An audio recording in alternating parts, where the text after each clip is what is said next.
Beyond the bustling cities and concrete jungles lies the heart of America. Stories of families, farms, and individuals that have worked the land for generations, and the machines that represent an attachment to the family legacy.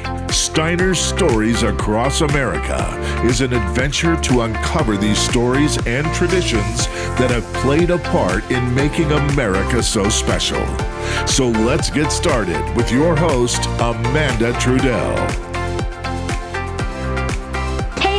Amanda Trudell here with Steiner Tractor Parts, and we're thrilled to be bringing you a whole new video series, Steiner Stories Across America. You might recognize me from Meekum Gone Farmin'. It was the country's largest tractor and truck auction, and it was full of wonderful people and great tractor stories. I had the opportunity to film a documentary about George Schaaf, who had one of the most amazing tractor collections. I mean, have you ever heard of a snow motor? How about a little oak? We're splitting this documentary into 2 different shows. Today is part 1. Enjoy!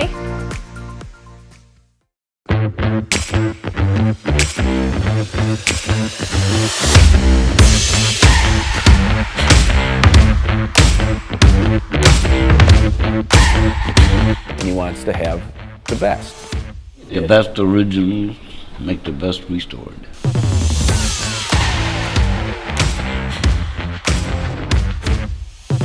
I remember he started off with just one car. Remember the second one he got was a Model A or T. Then all of a sudden it went a little crazy. It's very much an addiction.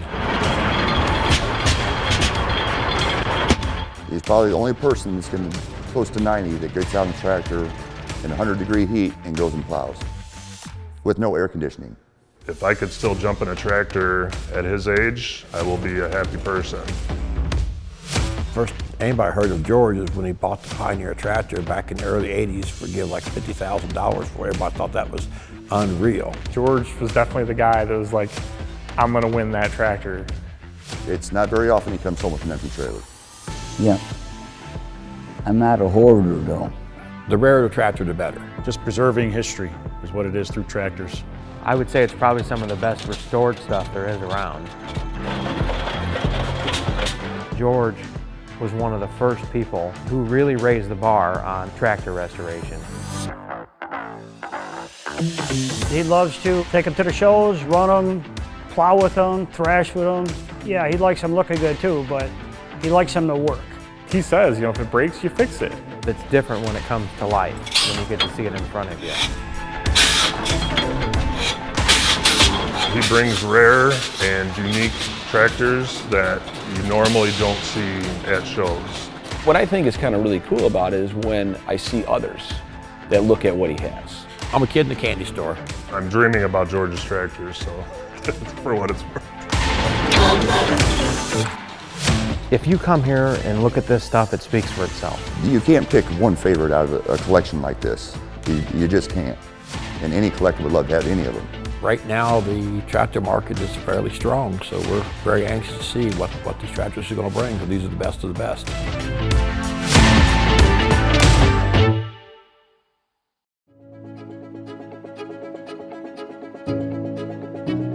Hello everyone, I'm Amanda Trudell, and I imagine if you're here with me today watching Beyond the Block of the Meekum Experience, it's because you have a little tractor fever. Fear not, it's a pretty common condition. For over a century, people have been gathering to celebrate the history and power of these awesome mechanical beasts. Maybe it's the history, maybe it's the camaraderie, but you just can't help but get excited when the gears turn and those engines roar. Tractors have literally changed the landscape of agriculture and have launched us into a whole new world of technology. The saying, "They don't make them like they used to," comes to mind, and that's the spark for antique tractor collecting. It's a whole unique, different perspective on collection. There are coin collectors, there are card collectors, and there are t-shirt collectors, but tractor collecting is something new to me until I got acquainted with George.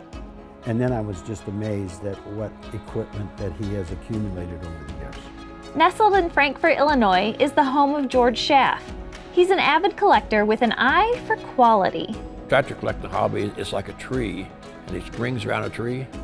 And the closer you get in there, the smaller the rings get. It's like the more intense the tractor collecting gets, the rarer the tractors, the smaller the circle gets. Finally, you get in the middle of the circle, there's probably only half a dozen people in there.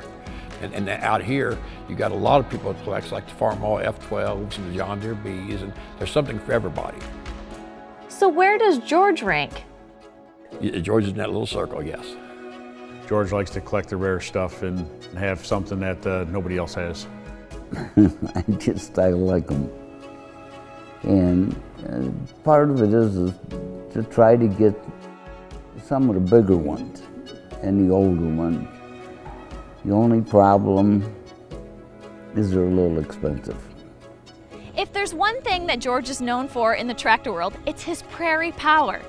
What is it about these hulking beasts that captures the attention of everyone, regardless if tractors are your passion or not?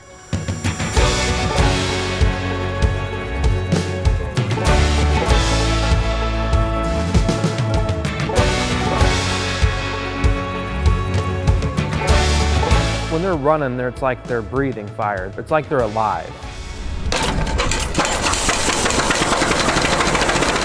The noises they make, they shake the ground, they rumble. It's just different than a modern tractor. They're big, they're impressive. You just don't see them at every show. If it was up to me, I'd all have Prairie tractors myself. I have one currently. They're a lot of work, but the payoff is huge because they just have such a presence to them. You know, a 3060 had 30 horsepower on the drawbar. Today's tractors would have 280 horsepower. Then Prairie tractors can pull just as much as the new tractors. Just can't do it as fast. The Prairie tractors are massive machines of power that made history in the early 1900s by turning the American sod for the first time. However, these big lugs did their job so well, they became obsolete after about 5 years. Some were repurposed as stationary power units, while many were scrapped for the war efforts, which has led to their rarity now. It makes them rather attractive for collectors like George. My wife and I went to Will County Threshing Show, and that was one of the first times I had been to a threshing show. I got on the back of one, and the guy let me climb up on it and monkeyed around with it. And I said to my wife, I said, someday I'm going to own one of these big ones. That's how I got started.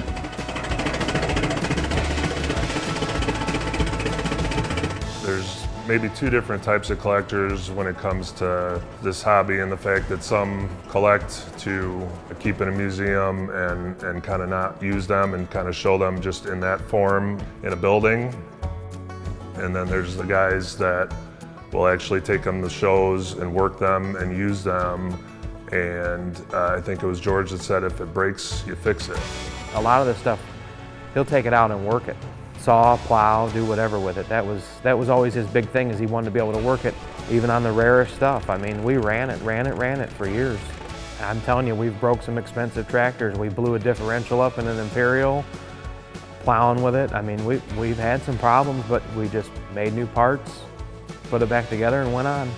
That's part of collecting. No one ever said it was cheap or frustrating at times, but if you can't run them and drive them, what are you doing? You can go to a museum any day of the week and see this stuff just sitting around, but it's different when it comes to life, when you get to see it in front of you.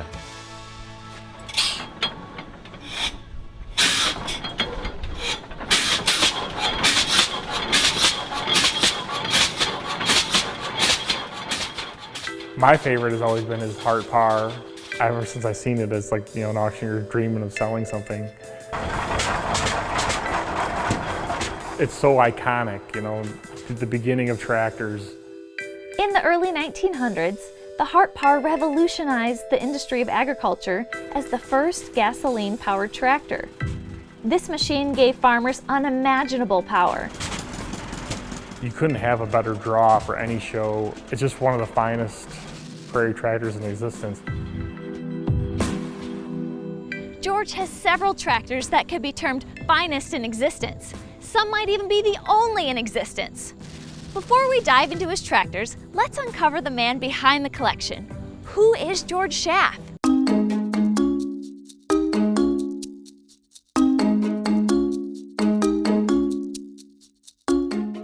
George Schaaf, stubborn. Ornery. Gruff. He likes to wave his cane if he's angry.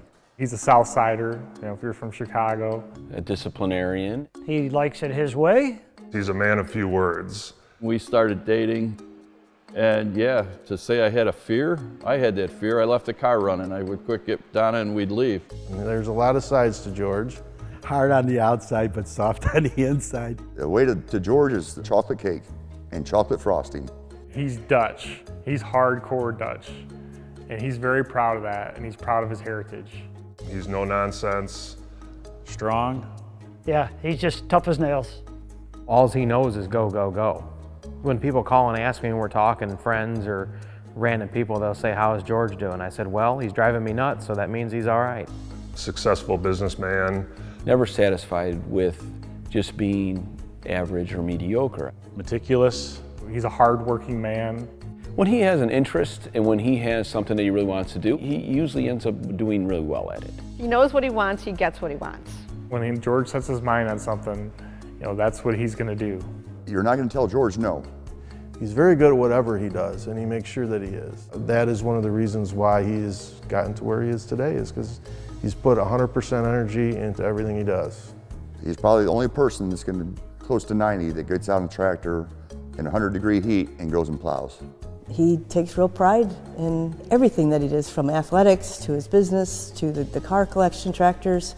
So it's my dad. It's who he is. There are obviously a number of ways to describe George Schaaf. After spending quite a bit of time talking with his family and friends, I would have to say a defining theme is George's grit and determination. It was this that led to the creation of Schaaf Window Company, which is now the largest window company in Illinois. He no longer is directly involved in the business, but he still likes to know what's going on. He still likes to retain the title of president because it's his business. My dad and I started it in 1959, and it was Schaaf Glass Company, and we were glazing contractors at that time. It's evolved a little bit with what we do, but we sell windows, doors, millwork, lots of different things. Over its 60 years in business, delivering the highest quality and best value has been the pride of this family-run company. Most of my family has been involved in it at one time or the other. There was no favoritism other than having the opportunity to continue to move up. Wasn't handed to him. He worked hard to do that, and like anything, it's going to start small, but now it's past small.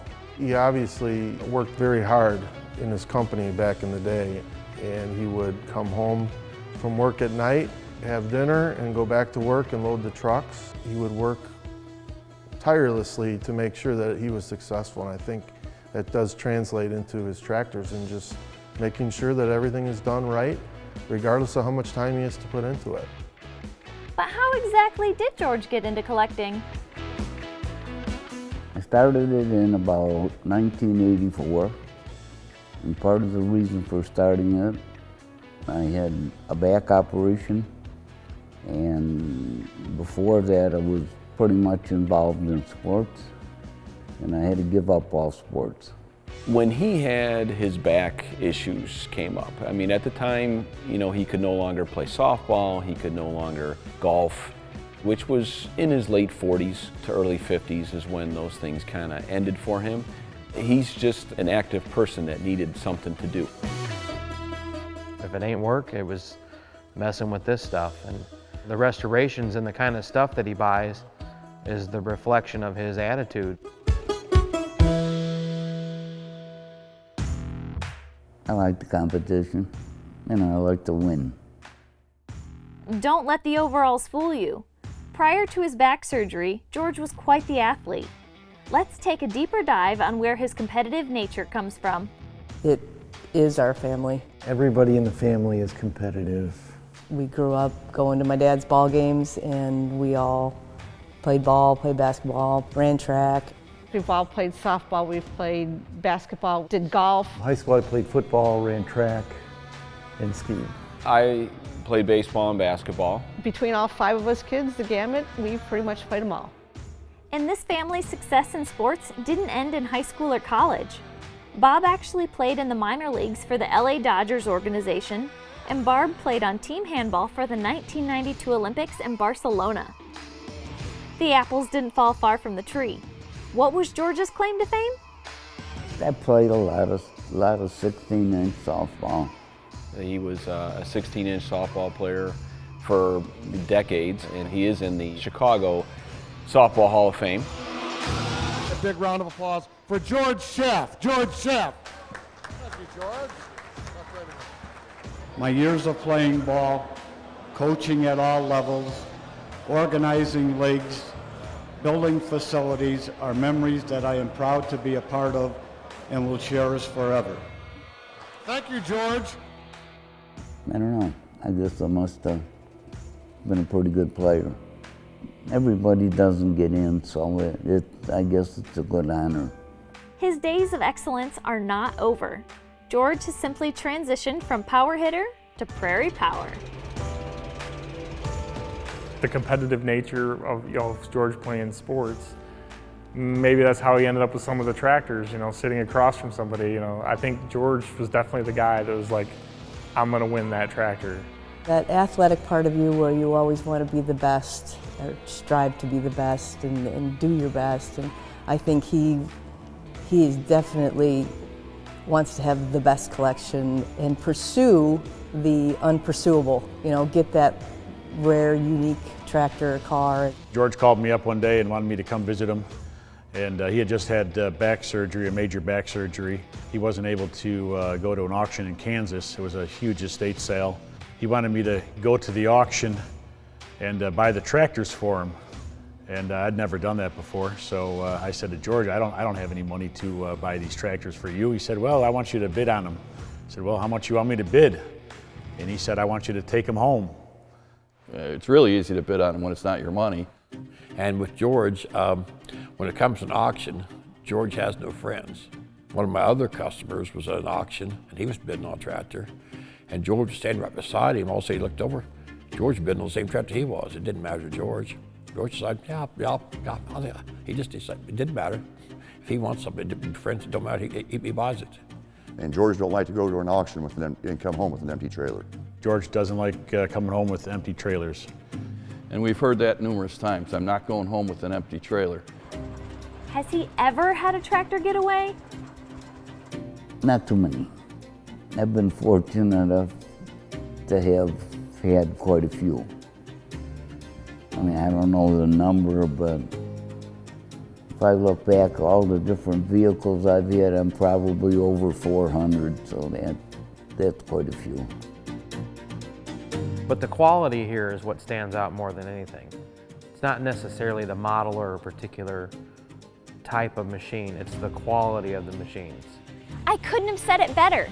George has raised the bar for restorations among the tractor community. Up next, we'll take a peek in the shop and see how George aspires for perfection when it comes to restoring the finds from his treasure hunts. Stay tuned. Well, I hope you enjoyed that as much as I did. Be sure to share it with your family, your friends, and your tractor clubs. Part 2 will be next week, so don't forget to hit that subscribe button and follow us on Facebook at Steiner Tractor Parts. Oh, and if you have any stories that you'd like to share, email me, AmandaT@steinertractor.com. See you then!